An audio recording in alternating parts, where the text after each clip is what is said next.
आज मी पाहत आहे माझ्या लाईफमधला one of the best movie. Good morning, मी साक्षी चिंचकडे. मी राहते महाराष्ट्रामध्ये. सकाळ सकाळी बिर्याणीचा नाश्ता केला, त्यानंतर चेहऱ्याला मुलतानी माती लावली आणि सगळ्यांना लावून दिली. आंघोळीला जाते म्हटलं तर ग्रंथही कपडे धुत होती. अरे बापले, एवढे कपडे धुतले की पूर्ण ओली झाली. मग ओली झाली म्हणून मी आंघोळ करून दिली. त्यानंतर मी सुद्धा आंघोळ करून फ्रेश झाले आणि आज माझं मूवी बघायचं खूप मन होत होतं, म्हणून माझ्या लाईफमधला सगळ्यात बेस्ट मूवी सनम तेरी कसम मूवी बघितला.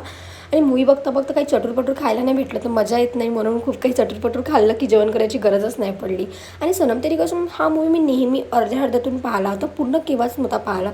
एकदा मी हा मूवी पूर्ण बघितला आणि हा मूवी माझा फेवरेट झाला. त्यानंतर झोपेतून उठले, फ्रेश झाले, आईस्क्रीम खाल्ली आणि संध्याकाळी रेडी झाले बाहेर जाण्यासाठी. माझ्या मावशीची ॲनिव्हर्सरी आहे म्हणून आम्ही इकडे ॲनिव्हर्सरी सेलिब्रेट केली.